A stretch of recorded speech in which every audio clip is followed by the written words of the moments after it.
시청자 여러분 안녕하십니까? 513조 5천억 원. 이 금액이 내년도 우리나라 살림을 위한 예산입니다.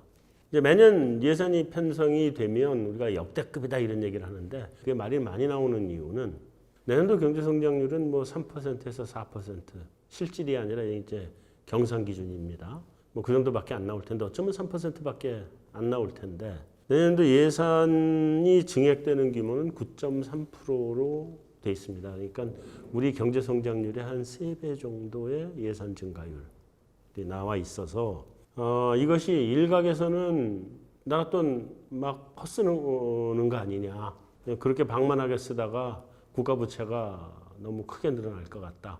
이런 이야기를 하시는 분들도 있고 또 일각에서는 내년도 경기가 상당히 침체돼서 안 좋을 걸로 예상되는데 이럴 때 재정을 확장 재정을 펴서 경기 침체를 좀 방어를 해야 된다. 그렇기 때문에 환영해야 될 일이다. 이렇게 말씀하시는 분도 있습니다. 그래서 우리 예산이 이렇게 엄청나게 크게 늘어난 부분 도대체 어디에서 어떻게 늘어난 것이고 또 이것이 이렇게 크게 늘려도 괜찮은 것인지 집중 점검해 볼 필요가 있을 것 같습니다. 오늘의 갈증에서 2020년 슈퍼 예산 논란, 한상원의 오아시스 함께 가시죠.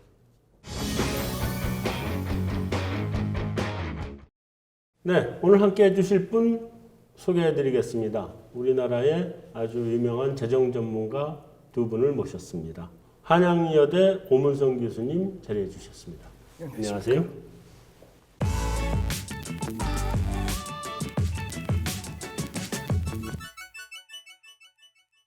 나라살림연구소 정창수 소장님 나와주셨습니다. 안녕하세요. 네.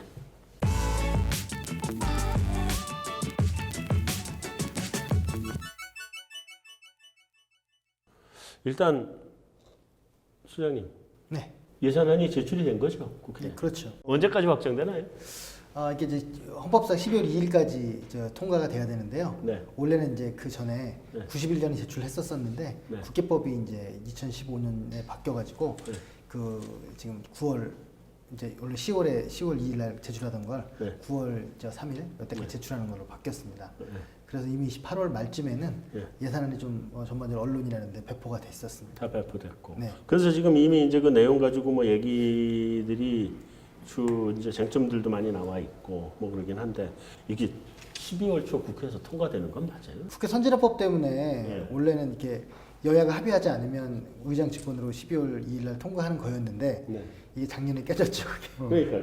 그래서 이제 다시 그 선진화법도 무력화되는 상황이어서 네. 제가 볼 땐 올해 이 분위기를 보면 네. 또 1월 1일 말까지 가고 뭐 이런 그렇게 될 것 같은 생각이 듭니다. 그 이게 지금 예산 외적인 문제로 1월 1일까지 네. 갈 가능성이 굉장히 높은데 맞습니다. 예산 내적으로도 좀 이게 좀 이슈가 될 부분들이 논란이 될 부분들이 많이 들어가 있나요? 뭐 지금 제가 볼 때는 네. 물론 생각은 다르지만 네. 뭐 이제 처음으로 올해 이제 균형 재정에서 약간 네. 마이너스로 지금 돌려졌거든요. 그렇죠. 네. 관리 지수가 그래서 네. 그런 문제나 그래서 그러다 보니까 국채가 많이 발행해서 그런 거기 때문에 그런 부분 때문에 야당에서 당연히 강력히 반발을 많이 할 걸로 보여지고 있습니다. 네. 자, 일단 이제 첫 번째 질문부터 시작을 해보겠습니다. 경제 상황이 안 좋잖아요. 아주 안 좋죠. 네. 그래서 이제 확장 재정을 펴는 게 기본적으로 이제 뭐 경제학의 그 경제 원론인데 네. 이번 재정 확대 정책이면 내년도에 우리 경제 상황이라고 하는 걸 감안할 때 이거를 좀 어느 정도 그래도 슬기롭게 좀 덜 힘들게 넘어갈 수 있을까요? 지금 뭐 우리 현재 나오는 재정 확장 정책의 어떤 모습이라고 하는 것은 제가 볼 땐 방향성이 일단 맞다고 봅니다. 네. 왜냐하면 뭐 이런 지금 현재 뭐 우리가 그 미중 현재 무역 전쟁도 그렇고 네. 우리하고의 일본 관계도 그렇고 여러 가지 어려운 상황에서 현재 우리가 재정적으로 확장 정책을 쓰는 것은 그 방향성은 맞는데 네. 결국 이제 뭐 이 정도의 규모로까지 가야 되는지 9% 이상씩 두 번을 지금 하는 건데요. 네. 그래서 그런 거에 대한 어떤 재정 건전성 문제가 일단 우려되는 부분으로 나오곤 있는 거죠. 하지만 일단은 뭐 지금 현재 확장 정책에 대한 기본 방향 자체는 맞다고 보입니다. 그럼 일단 오 교수님께서는 총론적으로는 동의한다. 예. 다만 뭐 처음부터 뭐 뒤에 가면 이제 토론을 하겠지만 네. 적재 재정으로 가는 것이 바람직하지 않을 수도 있다. 그건 저보다 이제 우리가 이제 학장 재정 정책을 쓰게 되면 네. 결국은 이제 학장 재정 적자를 우리가 감수하더라도 네. 실제 우리가 그것이 이제 하나의 마중물이 되어서 우리 경제 성장률을 결국은 높여서 네. 나중에 결국 돌아오는 것으로 보면 결국은 더 좋은 것이다. 이제 이런 나름대로의 어떤 순환고리를 가지고 있는 거거든요.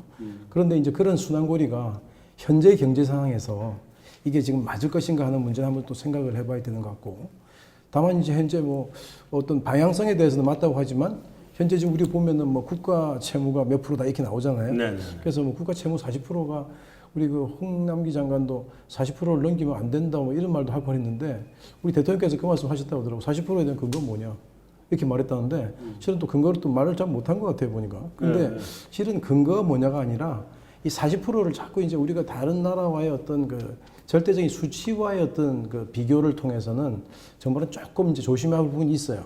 왜냐하면 나름대로의 어떤 그 경제 성장의 어떤 구조나 그다음에 우리가 이제 인구 구조 같은 것도 같이 봐야 되거든요. 그렇죠. 그래서 이런 부분들이 좀 다른데 하여튼 뭐 그게 우리가 오늘 논의할 어떤 내용 같습니다. 예. 하여튼 뭐 세부 내용은 이제 뒤에 가서 다시 네네네.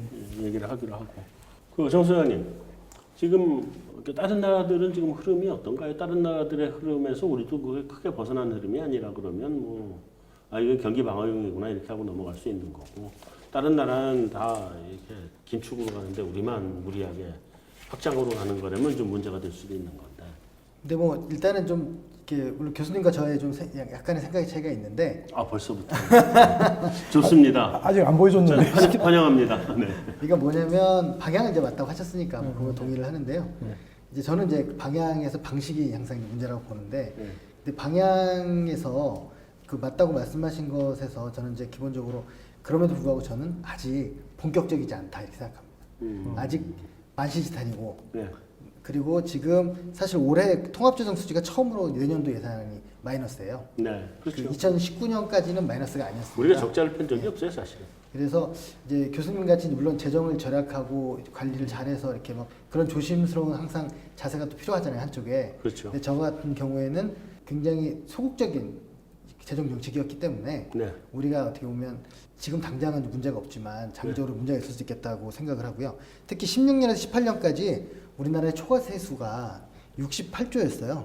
네. 근데 이 68조 우리가 다 쓴 게 아니고 절반 정도는 국채를 갚았습니다.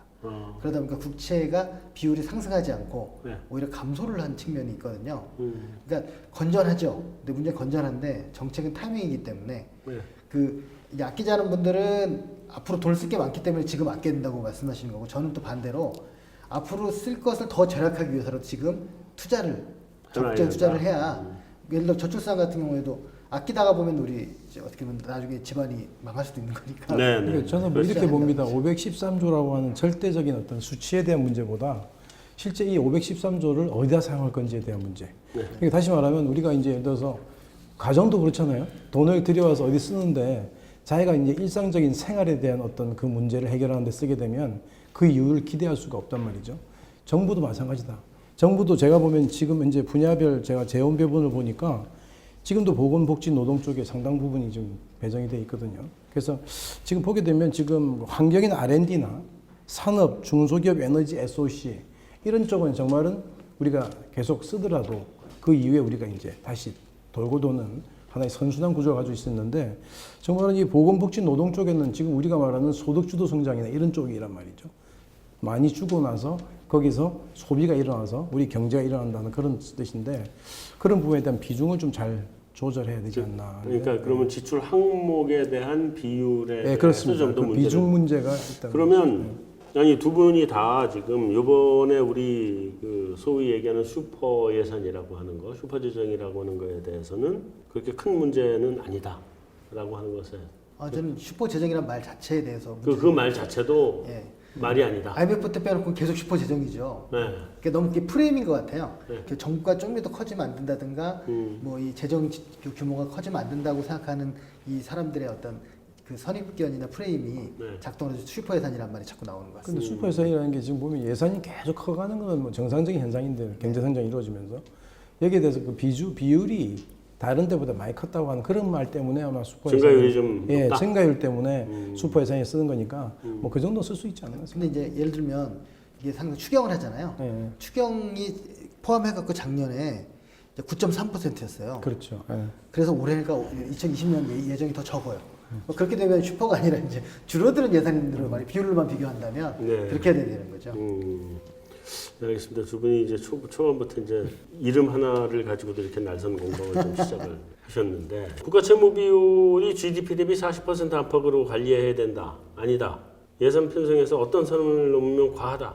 기준이 있는 건가요? 일단 우리가 뭐 수치로 나타나는 자료들은 네. 어떤 기준을 숫자로서 이제 통제를 하려고 하는 그런 이제 습관이 있고요. 네. 그 다음에 이제 우리가 국가 채무 비율을 보통 GDP 대비 몇 퍼센트냐고 하는데 네. 정말로 이제 우리가 다른 나라의 그 GDP 대비 국가 채무 비율을 한번 비교해 보면 우리나라는 아주 낮다. 일본 같은 경우는 200 거의 40%가 되고요. 네. 우리 같은 경우 40%면 그 숫자상으로 굉장히 낮은데 일단은 이제 뭐 그건 낮는 거 맞습니다. 아주 객관적인 사실로 낮은 거 맞고 또 하나의 그 낮다고 하는 그 문제에 있어서의 또 하나 어떤 문제로 사소한 문제긴 하지만 우리가 어떻게 그 회계적인 어떤 개념을 집어넣느냐, 회계 개념을. 네. 그래서 어떤 걸 집어넣고 우리가 지금 40%라고 그러지만 우리가 지금 현재 보면 연금이나 이런 부분들까지 고려하면 40%가 아니고 더 높아집니다. 그래서 이런 부분들이 국제적 비교에서도 그런 것이 다 고려되었는지에 대한 하나 문제가 있을 수 있고 네. 두 번째는 이 40%라고 하는 게 기본적으로 현재 우리의 그 기본적인 인구 구조나 그 다음에 경제 발전 단계를 고려했을 때 이게 지금 현재 합리적인가 하는가를 보는데 왜 그런 말씀을 드리냐면 우리보다 굉장히 높은 프랑스 같은 나라들도 지금 보면 고령 인구 비율이 14% 이상 되는 그 시점에 있어서의 그 국가 채무 비율은 우리보다 좀 낮았다는 그런 자료들이 있습니다. 그런데 뭐 이게 뭐 절대적인 자료는 아닌데 네. 하지만 우리가 그냥 우리는 40%인데 니는 250%니까 우리는 괜찮다 이렇게 말할 건 아니라고 봅니다. 그게 전에 2013년이었나요? 유럽 재정 위기 터졌을 때 이제 OECD가 그 유럽 국가들에 갖다 들이댄 가이던스가 국가 부채 비율 40% 이내, 다음에 재정 적자 비율 GDP의 3% 이내. 이 가이던스 그때 이제 갖다 들이댔었단 말이죠. 그렇게 해야 너네 EU에 남아 있을 수 있어. 뭐 이러면서 구조 조정해 이랬는데. 그게 어떤 과학적인 근거가 있는 수치인가요? 아니면 목표라고 봐야죠. 그게 어떻게 어떻게 계산해서 나온 건 그러니까 아니고 40이 넘으면 뭐 나라 망한다 뭐 이런 거는 아닌 거죠, 그게. 예, 이미 뭐 훨씬 넘어가지고 네. OECD 평균이 지금 뭐 100을 넘어서고 있기 때문에 네. 뭐 그 문제는 아닌 것 같고요. 네. 3%도 사실은 독일이 이런 데 지키고 있는데 네. 좀 대부분의 나라가 못 지키는 뭐 상황이죠. 6%, 7%, 뭐 10몇 프로도 가고 뭐 그러더라고요. 그러다 보니까 이제 IMF 같이 네. 우리나라 사실 우리 IMF에 대한 그 상처가 있는데 네. 그 아픈 기억이 있는데 그 IMF 같은 나라가 오히려 그 독일과 한국을 콕 찍어가지고 재정출 확대해라라는 얘기를 이제 할 오히려 정도까지. 거꾸로. 예, 그러니까 좀 약간 전 세계적인 경향성에서 독일하고 우리나라가 좀 독특한 나라인 거죠, 사실. 우리도 사실은 이제 빚내면 죽는다고 생각하는 네. 나라고 독일도 아주 심하게. 독일은 뭐 1, 2차 대전을 겪고 난 이후에 이제 그 하이퍼 인플레이션 겪고 그러고 난 다음에 이제 그런 건데. 그 대표적인 게 지방 재정인데요. 네. 지방 재정은 지금 우리나라 전체 그 지방 자치단체에서 이제 채무 비율이 3%도 안 됩니다. 그러니까 그러다 보니까 이 저희 전 세계 거의 드문 나라죠. 아, 그러네요. 40%라고 하는 그 기준을 이렇게 가이던스를 제공하는 것은 내가 볼 때는 꼭 40% 넘으면 죽는다 이것보다는 조심하자는 하나의 그렇죠. 경고의 메시지 같고요. 아니 뭐 일본 안 죽고 잘 살고 있잖아요. 일본은 근데 240%. 우리하고 부채 규모가 부채의 어떤 질이 좀 틀리긴 다르죠. 해요. 네. 네. 그래서 250%와 뭐 240%가 모르겠는데 그걸 단순하게 비교할 건 아닌 거죠. 네. 그 부채 그 질 문제 말씀 나오셔서 하는 말씀드리면 사실도 이런 건 있습니다. 우리나라는 정부는 빚이 없는데 개인 빚이 많아요. 그렇죠. 유럽연합은 정부 빚은 많은데 개인 빚이 없죠. 복지 같은 걸 하니까 네. 그런 걸 종합적으로 볼 필요도 있습니다. 네, 뭐 부채 총량을 보긴 봐야죠. 네, 근데 넘어가세요. 자, 우리 정부가 이제 이 부분은 좀 두 분이 각자 좀 논란을 벌여주셔도 될 것 같은데 이번 그 현 정부의 예산 증가율이 평균적으로 3년 동안 8.6%다. 역대 정부들에 비해서 지금 속도가 한 2배 정도 된다 이런 얘기인데 비판하는 쪽에서는 너무 빠른 거 아니냐 얘기도 하고 또 반대쪽에서는 우리가 그동안 너무 안 쓴 거다 이런 얘기도 하고 그러는데 일단 한마디씩 해줘 보시죠. 오재인 먼저 하시겠어요?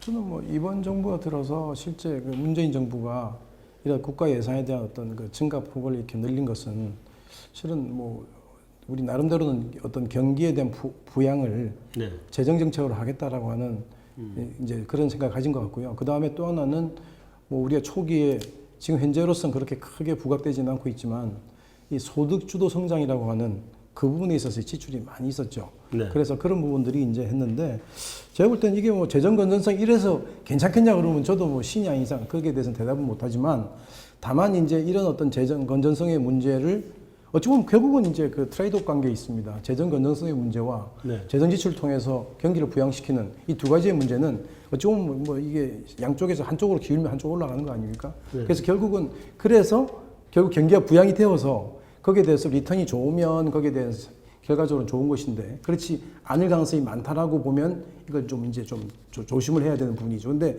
지금 경기라고 하는 것이 제가 볼 땐 그렇습니다. 우리나라 경기가 우리나라만의 경기는 아니다 지금.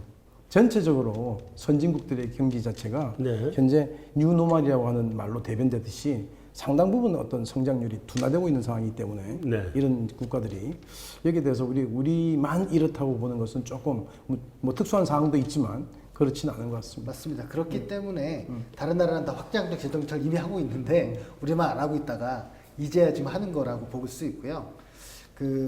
그리고 이제 아까 이제 교수님하고 약간 좀 다른 게 뭐가 있냐면 교수님은 이제 지금 복지에 많이 투자하셔서 그렇다고 하시잖아요. 근데 사실 지금 현재 총량도 복지가 아직 많지 않은 것이 뿐만 아니라 증가율도 보시면 지금 내년에 가장 많이 증가하는 게 복지가 아니고 뭐 산업 쪽이나 경제 쪽입니다. 그렇기 때문에 저는 근데 그게 오히려 더 문제라고 봅니다. 뭐냐면 교수님은 그게 그 경제 쪽에 투자하는 것이 아무래도 마중물 효과가 있을 거라고 생각을 하시는데요. 우리나라의 재정 규모 구조가 다른 나라와 근본적인 차이점이 하나 있습니다. 그게 뭐냐면 복지는 적은데 경제 예산이 다른 나라에 적어도 4배 이상이 돼요. OECD 평균에. 네. 그러니까 그 정제가 주로 이제 SOC, R&D, 산업 중소기업 에너지, 농업 이쪽인데요. 그러다 보니까 어떤 문제가 생기냐면 필요한 경제 투자도 있는데 좀비 산업을 육성하는 경제 투자도 많은 네. 거죠. 네. 저희 연구소가 최근에 R&D 예산을 분석을 했는데요. 그 지원받는 그 중소기업, 뭐 대기업 포함해가지고 대부분 중소기업이지만 기업의 3분의 1이 이익보다 정부 지원이 더 많은 거예요. 일종의 좀비 기업이죠. 네. 그러니까 이런 어떤 구조를 좀 바꾸지 않고 무조건 경제에다 투자하는 건 오히려 경제의 진정한 시장 경제 체제 시스템에 저해가 되는 측면도 있다. 저는 이제 보건복지 노동에 대한 문제를 어떻게 보냐면 뭐 이렇게 되면 조금 이제 복지 논쟁이 벌어질 것 같은데 이 선별적인 복지를 해야 된다 생각합니다. 기본적으로 현재 지금 보면 아주 일반적으로 나가는 것들이 많기 때문에 정말은 받는 사람 입장에서 별로 고마워하지도 않는데 그 돈의 크기가 그게 숫자가 많기 때문에 굉장히 커지는 경향이 있습니다. 거기에 대해서는 제가 볼 때는 그런 건 좀 자제해야 되지 않나, 예. 지양해야 되지 않나 하는 거고요. 조금만 더 해볼게요. 그리고 환경 R&D 이쪽 부분도 그렇습니다. 저는 볼 때 이것도 좀 선별적으로 해야 된다. 왜냐하면 기본적으로 R&D 같은 경우는 국가가 나름대로 시장에다 시그널을 보내줘야 돼요. 이런 쪽에 왜냐하면 국가라고 하는 데가 자기들 뭐 민간도 우리가 대기업 같은 경우는 그렇지 않지만 이 중소기업이나 이런 데는 어느 쪽으로 가야 될 방향성 자체가 좀 흔들릴 수 있거든요. 그렇다면 국가가 어느 쪽에 R&D 금액을 크게 넣어주는 거. 지금 보면 AI나 지금 보면 우리가 지금 시스템 우리 반도체 같은 경우 그 다음에 헬스 쪽 뭐 이런 쪽에 대해서 현재 늘리고 있지 않습니까 최근에. 이건 잘하고 있는 거라고 좀 보이는데 국가가 나름대로 시장에다가 시그널을 보내줘야 된다. 이런 쪽에 투자를 많이 하고 이걸 가지고 우리 미래의 먹거리 산업으로 하자라고 하는 부분에 대해서 해야 되는데 그래서 저는 이쪽도 선별적이고 이쪽도 선별적이어야 된다 이렇게 생각합니다. 예, 맞습니다. 교수님 말씀 맞는데요. 그 선별적인 게 어디에 선별하고 있을 것 같습니까? 복지에. 어디 선별이냐? 예. 그러니까 돈이 실은 제일 못 사는 사람들이 경제력이 있는 사람들한테 예. 그럼 뭐 예를 들어서 기초연금이나 이런 거인지 왜 이런 잘 모르겠습니다. 저는 그 부분에 대해서 지금 일반적으로 나가는 부분들이 있거든요. 네네. 그래서 그런 부분들은 저 어떤 데 이런 생각도 해봐요. 왜 65세 넘으면 모든 분들한테 그 전철을 다 공짜로 타게 하는지. 아니 이게 난 예, 그런 부분도 저는 충분히 좀 그렇게 우려하실 수 있는데 네. 다만 우리나라의 복지 예산의 특수성이 있습니다. 그러니까 제일 잘 사는 등급이 10분이잖아요. 제일 못 사는 1분이잖아요. 그 복지 예산이 현금 액수로 갈 때 제일 많이 가는데 당연히 기초수급자가 있는 1분이겠죠. 근데 두 번째가 많이 가는 데가 어딜 것 같습니까? 10분입니다. 그 다음에 9분이, 8분이, 7분이, 6분이 이렇게 올라가요. 그러니까 왜 그러냐면 아주 특수한 소수에 대해서만 선별적으로 복지를 해주고 대부분은 사회보험 예산이거든요, 이게. 그 일반 게 네. 아니라. 네. 그러다 보니까 자, 잘 사는 사람한테 복지예산이 많이 네. 가는 현상이 지금. 자, 이게 사회자가 도저히 사회를 볼 수 있는 기회를 안 주시네, 두 분. 잠깐 좀 이렇게 예. 자, 이제 세부 내용으로 좀 들어가서 보죠. 아까 이제 두 분이 벌써 한번 1차 교전을 하셨는데 지금 예산을 어디다 쓰는지에 대해서 이제 좀 짚어보면 일단 그 관심이 가는 부분은 뭐 소재 부품 장비 뭐 그러니까 R&D 뭐 이런 쪽 예산이 좀 대폭 늘었다. 그렇게 늘게 된 거는 뭐 아까 뭐 이야기를 했지만 일본하고의 지금 뭐 소위 경제 전쟁이라고 하는 부분 그것 때문에 우리가 소재에 탈일본을 해야 된다. 이런 것 때문에 좀 늘었다 이렇게 보이는 거고요. 또 하나는 이게 뭐 산업, 중소기업, 에너지 이쪽 지출이 대폭 27% 늘었고 이런 문제가 있고 이제 마지막으로 여기에서 또 관련된 문제 하나는 이게 시쳇말로 이제 소주성에서 이게 무슨 말인가 그랬었어요. 우리나라 사람들이 왜 이렇게 말을 줄여 쓰길 좋아하는지 모르겠는데 하여튼 소득주도 성장 관련해서 보건복지 일자리 분야 이런 쪽이 지금 이제 상당 부분은 이미 늘려놓은 상태이기 때문에 그쪽이 부담이 계속 간다 뭐 이런 건데요. 일단 혁신 성장과 경제 활력이라고 봐야 되나요? 어떻게 봐야 되나요? 이거 방향성이나 이런 것들에 대해서 지금 어떻게 보시는지.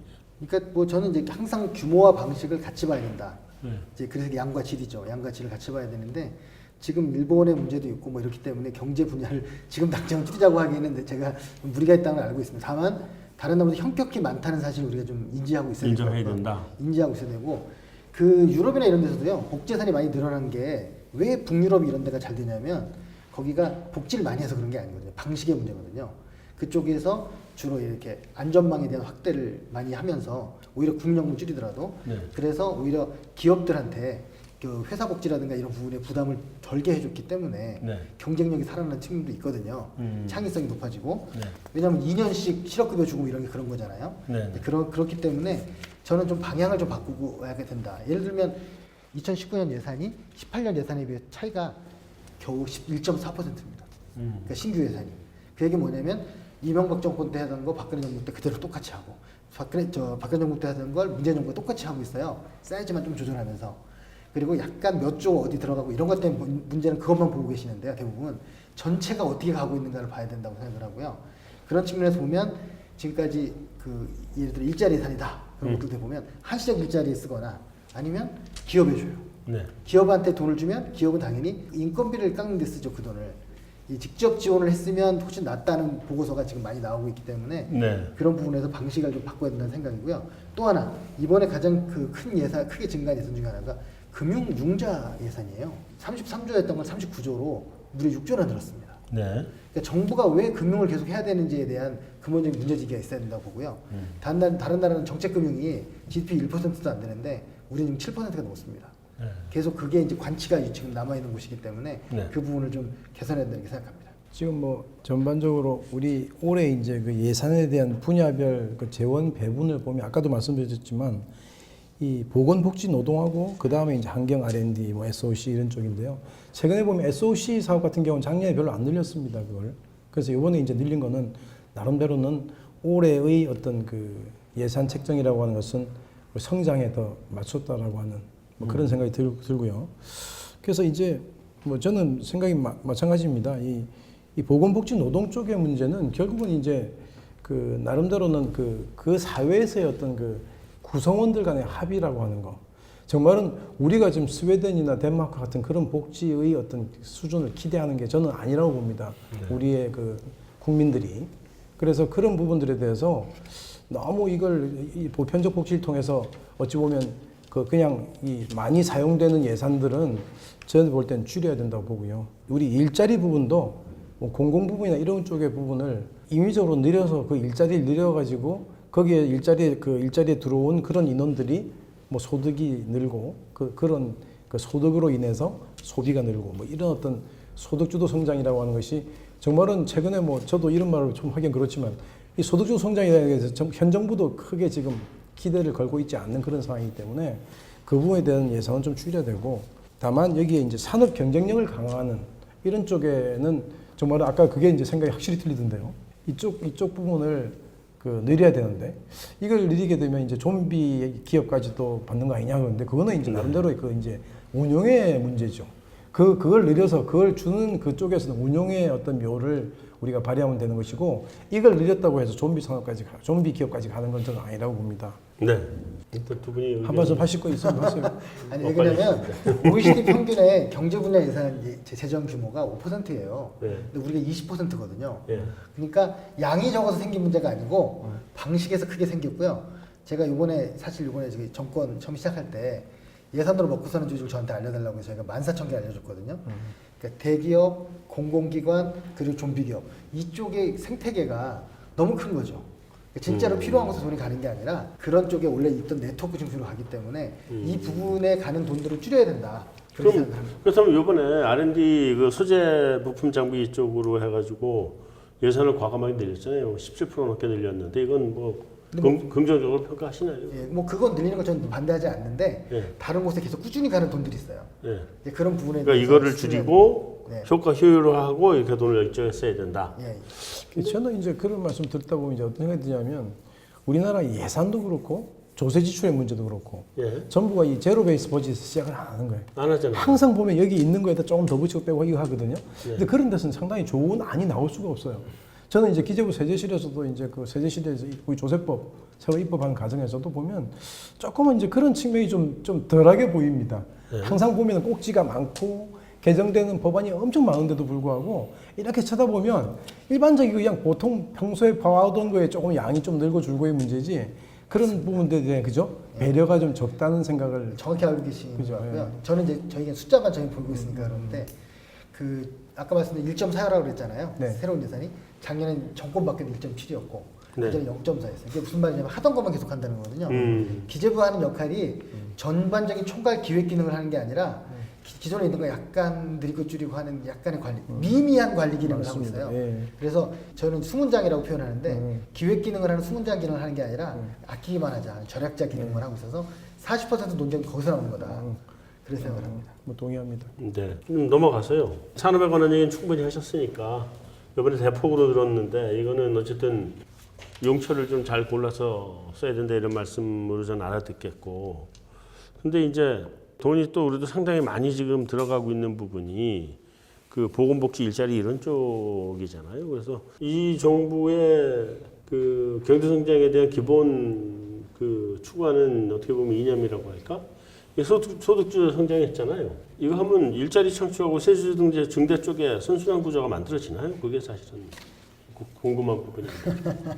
그 얘기 지금 몇 시간을 얘기해도 끝이 없을 것 같은데요. 네, 그래도 간단하게. 다만 최근에 일자리나 이런 문제는 긍정적 지표가 많이 나와서 네. 요즘 언론들이 그 얘기 잘 안 하잖아요. 네. 그 이유가 지표가 좀 개선됐기 때문에 그런 게 있고요. 네. 그래서 뭐 크게 나아졌다 그런 건 아니지만 뭐 그것 때문에 나빠졌다거나 이런 상황은 지금 아닌 것 같고요. 네. 그 다만 아까 말씀드린 대로 그 우리가 이제 오해 중에 하나가 140조 50조 쓰는 복지 예산의 상당 부분이 저소득층한테 간다고 착각하는 그 부분들을 좀 우리가 오해를 좀 풀어야 될 것 같습니다. 네. 기초수급자 겨우만 15조만 나가고 있거든요. 그리고 이번에 특히 아주 액수는 작지만 뭐가 있었냐면 고등학교 무상교육 얘기가 나왔잖아요. 근데 지금까지 고등학생들 중에 등록금을 내는 학생이 40%도 안 됐습니다. 그 이유가 왜냐면 하위 10% 기초수급자 친구들 빼놓고는 나머지 50이 상위층은 안 내고 있었어요. 공무원이든 공공기관이든 대기업이든. 네. 그래서 오히려 가난한 40% 내던 친구들을 안 내게 해준 거거든요. 그러니까 이게 보편적 복지나 이런 차원의 문제가 아니라 형평성 있는 복지로 가는 거다. 그런 생각을 저는 좀 했으면 좋겠다는 좀 말씀을 드리고 싶습니다. 네, 저는 뭐 지금 보면 이제 어떤 생각을 가지냐면 최근에 이제 예산을 많이 늘리는 걸 보면서 예산을 늘리려면 저 말은 또 우리가 이 조세 수입 같은 경우도 늘려야 되거든요. 저도 납세자다 보니까 세금을 많이 낸다는 말에 저도 별로 크게 좋아할 일이 없는데 하지만 나름대로의 어떤 페이고라고 하는 나름대로 쓸 것을 보면서 우리가 거둬야 되고 서로 매칭을 시켜야 된다는 측면에서 보면 이거 좀 교과서적인 뭐 그런 개념이긴 하지만 그런 어떤 원칙적인 측면에서의 어떤 그 나름대로의 그 실행이 돼야 되지 않나. 맞습니다. 그죠? 그래서 이게 뭐 이쪽에서는 쓰는 건 많은데 이쪽은 항상 적게 되면 항상 그 간극이라고 하는 것은 우리가 부채로서 짊어져야 되고 그 부채가 뭐 40%가 되든 45%가 되든 그게 문제가 아니라 이게 뭐 반드시 맞춰야 되는 건 아니지만 나름대로는 그런 부분을 좀 맞추면서 가는 그런 어떤 개념적인 어떤 그 생각은 꼭 있어야 된다는 생각이 들고요. 적극 동의하고요. 그런 의미에서 페이고라는 게 쓰는 만큼 뭔가 들어오는 게 있어야 되잖아요. 근데 지금 보면 예를 들어 보건은 우리나라가 좀 웬만큼 다른 나라 OECD 평균을 하고 있거든요. 운영의 문제인데 보건 같은 경우 예를 들어 480만 원 최고 소득자 이 기준이 더 높아져야겠죠. 더 많이 받아야 되고. 그래서 근데 너무 이제 480만 원 웬만한 분들 많이 받잖아요. 그다음에 국민연금 같은 경우에도 노인들 중에 국민연금 받으시는 분들이 20%도 안 돼요. 지금 현재 50대도 그 절반밖에 안 됩니다. 국민연금 내고 있는 사람이. 그러니까 어떻게 보면 그래서 기초노령연금이 생긴 건데요. 그런데 지금 예를 들어 400만 원 이상 연금을 받는 분들한테 과세를 하자고 하는 거를 지금 국회에서 통과가 안 되고 있어요. 400만 원 이상 받는 분들이 주로 공무원 출신들이거나 그런 고소득자들이거든요. 적극적으로 받아야 될 곳에 대해 받는 것도 같이 가야 된다. 이런 말씀을 드리고 있습니다. 맞습니다. 예. 네, 이어서 2020년 예산안 중에 이제 경제 활력이라고 얘기하는데 경기 침체에 대한 방어를 하기 위해서 예산 총량을 지금 늘렸다. 이게 하나의 정부의 얘기인데 정부에서 지금 경기 선순환을 위해서 예산 총량을 늘린 거 이거 하나만 가지고 좀 되는 거예요? 아니면 그쪽으로 경기 방어적인 쪽으로 예산을 더 비중을 더 늘렸어야 되는 거예요? 지금 어떻게 봐야 됩니까?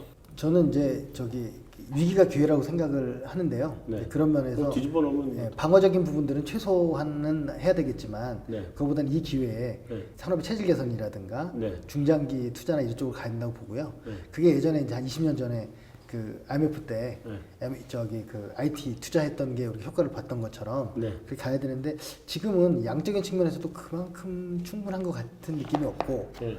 그리고 약간 이 이제 땜질식 그 임기응변식 정도가 아닐까라는 좀 그런 우려를 좀 조심스럽게 해봅니다. 그러면 일단 기본적으로 이번에 그 2020년 예산 증액한 거 네. 9.3% 사실 굉장히 많이 증가율이 높은 편이었는데 네. 총량에서는 괜찮은데 네. 세부적으로 들어가서 예를 들면 뭐 소재 뭐 이런 쪽에 R&D 예산 총량 이런 게 좀 부족하고 네. 뭐 이런 말씀을 하시는 거예요. 과감한 투자는 아니라고 보는 거죠. 과감한 투자는 아니다. 네, 그러니까 전체적으로 거의 모든 분야가 다 늘어났기 때문에 네. 그것만 특별히 늘렸다고 주장하기에는 조금 그러면 어디 한 군데에 이렇게 특별히 눈에 선택과 집중 들어오게 좀, 선택과 집중은 안 된 거다. 네 그렇게 봅니다. 그러면 총액을 이렇게 더 늘리거나 아니면 그거를 갖다가 어디 뭐 일자리 이런 쪽에 돈을 쓰는 것보다 오히려 미래 먹거리를 위한 쪽으로 훨씬 더 많이 집중을 해서 아니 뭐 썼어요. 그거는 꼭 일자리라고 할 수는 없지만 네. 전반적으로 이것도 결국은 일자리 창출하는 것들이니까 결국은. 그게 우리가 이제 전부를 좀 펼쳐놓고 봐야 되거든요. 네. 저는 특히나 뭐 R&D도 그렇고 농업도 그렇고 그 양적인 측면에서 조금 구조조정이 좀 필요한 측면도 있거든요. 네. 그런 걸 좀 같이 봐야 되는데 그런 면에서 이번에 그 일본과 경제 문제 대응이나 이런 예산은 좀 액수가 그렇게 크다고 볼 수는 없다고 생각합니다. 증가율은 겉으로 보기엔 높아 보이지만 그게 큰 금액은 아니다. 네, 근데 이 나라 살림연구소 오래 하셨으니까 아시겠지만 한 번 늘어난 예산 줄이는 건 무척 어렵지 않나요? 그러니까 그렇게 해야 진짜 근데 개혁이고 혁신이죠. 네, 근데 폭력까지는 바라지 않지만 엄청 힘든 일일 텐데. 저희가 많이 국회에서 그 일을 많이 해봤는데요. 네. 쉽지 않는 건 이제 뭐 사실입니다. 그러니까요. 결국은 국회가 그 일을 하지는 못하고 있더라고요. 국회는 거기는 표 관리를 해야 되기 때문에 절대 못합니다. 네, 정부가 해줘야 되는 일인데 교수님은 일단 어떻게 보세요? 이번에 그 경기 활성화 쪽으로 이게 총평을 한번. 예, 저도 이제 뭐 지금 513조라고 하는 슈퍼 예산을 떠나서 일단 금액은 많이 늘어났지만 네. 이것이 사용되는 곳이 어떤 곳이냐에 따라서 실제로는 그 이후의 경기에 영향을 크게 주느냐 안 주느냐일 텐데요. 네. 지금 최근에 보면 여기 뭐 우리 지금 이 산업 경쟁력 강화 쪽에다가 일정 부분을 할애했고 한데 지금 말씀하신 것처럼 이게 전부 골고루 이렇게 가게 돼 있거든요. 근데 이게 왜 그러냐면 이해관계자가 되게 많아요. 네. 그러다 보니까 어느 한쪽을 집중적으로 줘버리고 한쪽을 안 줘버리면 아주 뭐 아우성이 되고 여러 이제 이해관계자들의 어떤 나름대로의 이제 푸시가 들어올 거란 말이죠. 네, 그러다 보니까 붙여놓고. 그렇죠. 그러니까 이게 제로 베이스에서 한다고 하는 것이 정말 힘든 겁니다. 네. 정말 우는에 젖안 주는 것처럼 이게 젖대기도 힘들듯이 정말 힘들게 이걸 하거든요. 그래서 이게 정말 이게 그런 어떤 방식으로서 돼야 되는데 이 예산이나 아까 말씀드린 조세 지출이나 이런 것들이 전부가 이제 그렇게 정부가 제로 베이스에 시작하지 못하는 측면이 아주 어렵고 하여튼 그래도 저는 하여튼 어쨌거나 이쪽에 일자리나 이런 쪽 이런 쪽의 어떤 지출보다는 네. 이쪽 지출을 다시 말하면 이쪽 산업 경쟁력 쪽에 뭐 R&D나 이런 쪽으로 늘려야 되고 그것도 또 아까도 말씀드렸지만 뭐 우리가 바이오 베타나 그 비메모리 반도체나 이런 쪽 네. 이런 쪽에 우리가 시장을 선도할 수 있는 그런 어떤 부문에 집중적으로 어떤 지원을 함으로써 정부가 나름대로 리드하는 그런 어떤 모습을 보여야 된다 이렇게 생각합니다. 그 부분에 우리 저희 정 소장님 얘기하실 때는 증가율은 굉장히 높은 것처럼 보이지만 뭐 17%, 27% 이러니까 원래 그 전년도의 예산 자체가 워낙 조금이어서 증가율만 높아 보이는 거지 실제로 그쪽에 투입되는 거는 물량적인 측면에서 충분하지 않은 것 같다. 뭐 이런 말씀이신데. 그렇죠. 뭐 동의하시나요? 그게 왜 그러냐면 제로 베이스 시작 안 하니까 그 전에 낮으면 그 위에 애들 확 뛰어버리면 100% 200% 돼버리니까 자기들이 퍼센테이지 관리를 하는 거죠. 근데 저는 제로베이스까지 바라지 않고요.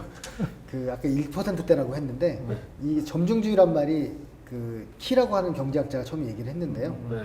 그래서 어느 정도가 점중주의냐 이렇게 물어보니까 글쎄 뭐 정확하게 얘기할 수는 없지만 하면서 이제 그 얘기한 게 20% 얘기를 했어요. 근데 우리는 20% 고사하고 1%이기 때문에 저는 재정이 한 3, 4%, 4, 5%만 변화가 돼도 엄청나게 우리나라에서는 큰 거의 혁명적인 상황이 돼요. 저는 뭐 점정주의란 말이 있게 하지만 저는 어찌 보면 우유부단함으로 보여요. 그게 정말 우유부단한 것이죠. 예. 조금씩 증가시킨다고 하는 것은 기본적인 정책 방향 자체가 없는 거죠.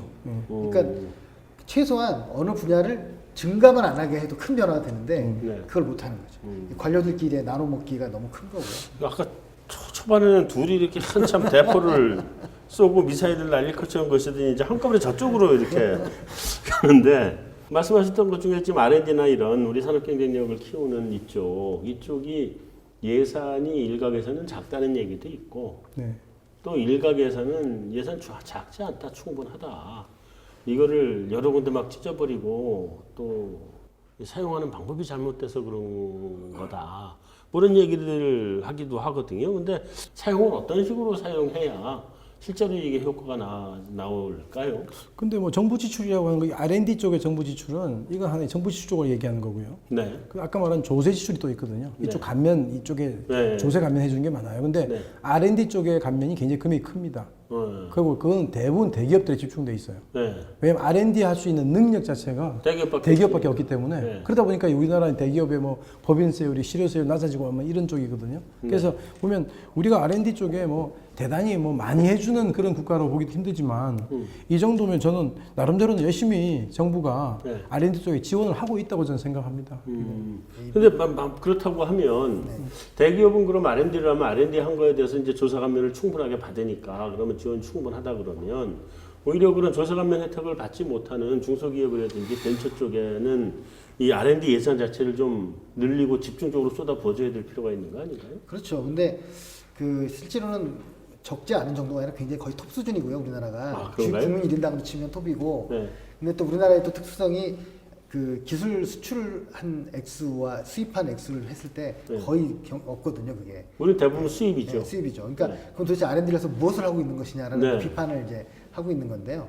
그게 왜 여러 가지 이유가 있는데 그 중에 하나가 너무 잘게 나눠주는 이제 이런 방식, 좀비 기업들 이제 이렇게 되는 문제가 있어요. 오히려 좀비 기업이 왜 문제가 되냐면 예산을 낭비하는 것뿐만 아니라 시장을 왜곡시켜요. 그러니까 이쪽에서 제대로 제값 받고 뭘 하려고 해도 이쪽에서 저희 정부 지원 받고 저가 공세하고 뭐 이런 것들이 많기 때문에 그런 구조를 저는 바꾸는 가치가 된다고 보는 거예요. 그게 당장 1년 안에 해결은 안 되겠지만 저도 저희 연구소 연구하는데 과기부나 이런 곳에서 R&D 예산 문제 많다. 좀 줄일 걸 찾아봐달라 이런 의뢰를 많이 받거든요. 그건 이제 관료들도 이제 인지를 하고 있는 상황이 된 거죠. 그래서 그런 것도 같이 좀 앞으로 대안을 마련할 수 있겠다. 근데 그게 뭐 그 사실은 방법이 굉장히 그 어려운 거 아닌가요? 현실적으로 방법을 찾는 게? 그 감수해야죠. 그러니까 일종의 그 뭐지 한시적 일자리 주는 것처럼 그 좀비 기업들한테 운영비를 대주고 있는 셈이거든요. 지금 그들이 연구를 하는 게 아니고 그런 부분들이 저희가 추정하는데 3, 4조쯤 됩니다 벌써. 이제 그런 부분들에는 좀 조정이 있어야 된다. 그러니까 R&D 지원할 때 보면 이게 지금 아까도 말씀하셨지만 대기업에만 집중된 게 아니라 대기업이 R&D를 할 수 있는 능력을 갖추고 있기 때문에 대기업에 많이 가는 거고요. 제가 볼 때 그렇습니다. 이게 R&D를 지원하는 그 과정에서도 실제로 어떤 기술의 종류에 따라서 거기에 대해서 성격을 좀 달리 지원해야 된다. 왜냐하면 초기에 진입하는 위험한 그런 것들은 정말은 굉장히 로스가 날 가능성이 많잖아요. 그런 부분에 대해서는 정말은 더 전폭적인 지지를 해야 되고 그게 왜냐하면 성공하게 되면 굉장히 파급력이 크기 때문에 그러니까 어떤 기술이라고 하는 게 아주 고급 기술하고 어떤 나름대로의 그레이드가 다른 기술이 있을 때 그 부분에 대한 차등적인 나름대로의 어떤 지원 뭐 이런 것들이 좀 시스템화돼야 되지 않나 하는 생각이 해봅니다. 네. 자, 이제 뭐 돈 쓰는 얘기는 그만하시고요. 무슨 돈으로 돈을 쓸 거냐를 고민 좀 해봐야 되는데 뭐 몇 년 전에 여러분들 잘 기억하시겠지만 어떤 정치인 한 분이 증세 없는 복지 없다 뭐 이런 말씀을 한번 하셨던 적이 있었는데 엄청 미움받았죠. 네, 굉장히 미움받았죠 그분이. 근데 사실은 쓰려면 어서 챙겨와야 쓸 거 아니겠어요. 저출산 고령화 장기화되고 특히나 고령화 문제 때문에 노인복지 비용 지금 많이 늘어나 있는 상태인데 이게 고령화가 계속되면 이 1인당 금액을 늘리지 않더라도 자동적으로 늘어날 수밖에 없는 구조잖아요. 그러니까 이런저런 부분들을 다 생각해 보면 증세밖에 방법이 없는 거 아닌가요? 결국은 세금이죠. 네. 결국은 세금으로 가야지 안정적인 수입이 생기는 거죠. 그렇죠. 그래서 당연히 증세해야 되고요. 네. 다만 저는 조금 좀 더 나아가서 예를 들면 우리 오해 중에 하나가 뭐 직접세가 적고 간접세가 많다 뭐 이런 오해들이 있잖아요. 네. 둘 다 적거든요. 둘 다 적고 그리고 부가세 같은 경우는 우리 굉장히 낮은 나라잖아요. 그래서 다양한 방식을 좀 고려해 볼 필요가 있고 특히나 지금 10% 예, 그뭐 10% OECD 평균 16%고 저는 좀 부담스럽던데. 모든 세금은 부담스럽습니다. 1%를 내더라도 부담스러운 거니까. 네. 다만 그 제가 스웨덴 이런 데 좀 보니까 어떤 게 있냐면 그게 복지로 돌아오니까 사람들이 지지하는 것도 있지만 네. 그보다 더 큰 게 있더라고요. 공정하게 걷고 있느냐. 음. 예, 그래서 옆집 세금 내는 것까지 다 공개하고 막 그러잖아요. 네. 그런 이유가 있더라고요. 그리고 또 부자는 더 많은 벌금을 내고 뭐 이런 것들 그렇죠. 그런 건데 저는 그런 면에서 증세 당연하고 특히 우리나라가 소득세 같은 경우에 한 푼도 안 내는 분들이 많잖아요. 네. 40% 되는데 이런 것들을 국민 개세주 입장에서 조금씩이라도 내게 하는 것들도 필요하겠다. 되게 저하고 그렇게 생각이 똑같습니다. 근데 그리고 또 그렇지만 약간 플러스 되는 건 요즘 이제 저금리 시대니까 네. 일부는 국채 쪽에서도 약간은 좀 역할을 할 수도 있겠다라는 생각을 합니다. 지금 말씀하신 것처럼 우리나라 부가치세 올려야 됩니다. 올려야 되고요. 우리나라 부가치세 상당히 낮은 편이고 우리보다 낮았던 일본도 10월 때부터 또 올린다고 그러잖아요. 지금 그런데 일본 너무 늦었죠. 유럽 늦었죠. 근데 유럽 같은 경우는 우리보다 한참 높습니다. 높고 근데 지금 우리 정치인 입장에서 이 부가치세 올린다는 문제를 이 언급하기가 상당히 자기들이 겁을 내요. 왜냐하면 이게 대부분 역진적인 세금이라고 소득 역진적인 세금이라고 보기 때문에 네. 지금까지 계속 어떤 분들은 이건 나중에 통일을 위해서 이거는 뒤로 밀어놔야 된다. 통일할 때 통일 비용을 뭐 근데 그거는 나중에 얘기고요. 제가 볼 때는 지금 현재 우리나라의 세목 중에서 올릴 수 있는 세목은 부가치세밖에 없습니다. 제가 볼 때. 부가치세 일부 많이는 안 올리더라도 올려야 되고 지금 말씀하신 것 저는 100% 공감하는데 지금 우리나라 소득세가 거의 근로소득자의 40% 정도가 돈을 한 푼도 안 냅니다. 세금을 한 푼도 안 내는데 그거는 정말은 조금씩이라도 내야 되는 겁니다. 네. 그래서 그 부분에 대한 다른 생각하신 분들도 엄청 많아요. 근데 정말 오랜만에 생각 같은 분을 만났는데 알겠어요. 이제 그 저기 부가세를 이분들이 두 분이 서로 좀 미사일 좀 쏴주시라고 모셨더니 지금 지금 잘 받고 있어요. 미사일 쏘면 받고 있어요. 미사일을 안 쏘고 계시네. 아니 근데 포퓰리스트는 아니니까. 아니 근데 그 저 부분은 어떻게 보세요? 지금 시간이 사실 많이 갖고 여기 네네. 주제에 좀 벗어나는 부분일 수도 있긴 한데 소득세하고 법인세 최고 한세율 올리는 부분. 저는 이렇게 봅니다. 그 소득세하고 법인세는 그 세목의 성격이 아예 다른 것이다. 네. 다시 말하면 이 법인세라고 하는 것은 법인의 소득에 대해서 부과하잖아요. 네. 그런데 그 법인이라고 하는 게 우리가 법적으로 인격을 부여했고 네. 여기에 대한 소득이 정말은 우리가 뭐 그 개인들처럼 부자 법인, 뭐 가난한 법인 이렇게 나눌 수가 없어요. 네. 거기에 대해서 어찌 보면 시장에서 보여지는 것은 OECD 국가 중에 70%의 국가가 법인세 세율이 한 단계 세율입니다. 네. 뭐 10%, 20% 이렇게 돼 있어요. 거기 국가들은 생각에 우리는 법인세율을 가지고 누진적으로 적용하지 않는다는 거죠. 미국 같은 경우에 트럼프가 들어오기 전에 거의 굉장히 다단계였거든요. 8단계가 7단계 그랬는데 이걸 1단계로 낮추면서 그 세율도 확 낮췄거든요. 그래서 네. 법인세의 세율은 제가 볼 때는 이거는 좀 단계를 축소하고 높은 세율을 최고 세율을 낮춰주는 것도 현재로서는 한번 써볼 만한 조세 정책이라고 보고요. 네. 지금 우리 그 소득세의 경우는 소득세는 정말은 누진 세율이 기본적인 기본 컨셉이죠. 그래, 기본 그죠? 컨셉이죠. 여기 부자와 가난한 자가 당연히 존재하고 있고. 네. 근데 그럼 어느 정도의 소득세의 세율을 단계를 두고 어떤 그 최고 세율을 유지하는 것이 굉장히 효율적인가 하는 것은 답은 없어요. 네. 답은 없는데 다만 지금 현재 북유럽 국가들은 굉장히 높거든요. 네. 그 북유럽 국가들은 많이 걷어가지고 자기들은 복지를 많이 해주는 그런데 아까 스웨덴 얘기 잠깐 하셨지만 스웨덴 같은 데서는 정말은 세금을 내는 데에 대해서 크게 저항이 없다고 그래요. 자기 낸만큼 나중에 지금 말씀하신 게 100% 돌려받으니까. 맞는데 공정하게 아주 네. 자기들 세금에 대한 공정성이 그러면 낸만큼 돌려받으니까. 그렇죠. 근데 실은 세금이라는 게 낸만큼 돌려받기 때문에 세금은 아니거든요. 세금은 본래 대가성이 본래 다시 말하면 특정 급부, 반대 급부가 네. 없는 특성을 가지고 있다고 하는데 그래서 저는 결론적으로 말씀드리면 소득세의 세율은 지금 현재로서는 저제보다는 적정하다. 그리고 만약에 높일 수 있다면 그 최고 세율을 이렇게 최고 세율만 이렇게 올리는 핀셋 증세를 하는 것보다는 전반적으로 이렇게 올리는 것이 나름대로 사람들의 어떤 그 나름 공감을 얻을 수 있고 법인세의 세율은 내가 볼 땐 한 단계 세율로 하되 좀 낮춰줄 필요가 있다 이런 생각을 합니다. 뭐 저는 동의하지만 좀 약간 다른 생각은 낮출 필요까지 없다는 생각이고요. 네. 그리고 이 단계를 줄이고 이런 건 다 동의하는데 그리고 또 하나는 그 실효세율을 올리는 게 더 중요한 거기 때문에 네, 그렇죠. 그게 이제 좀 가는 문제고 그 다음에 그 소득세 같은 경우에도 그러니까 실익은 없어요. 법인세를 제가 더 올리자고 얘기하지 않는 이유는 네. 올려봐야 뭐 거둘 돈이 별로 많지 않아서 그런 거.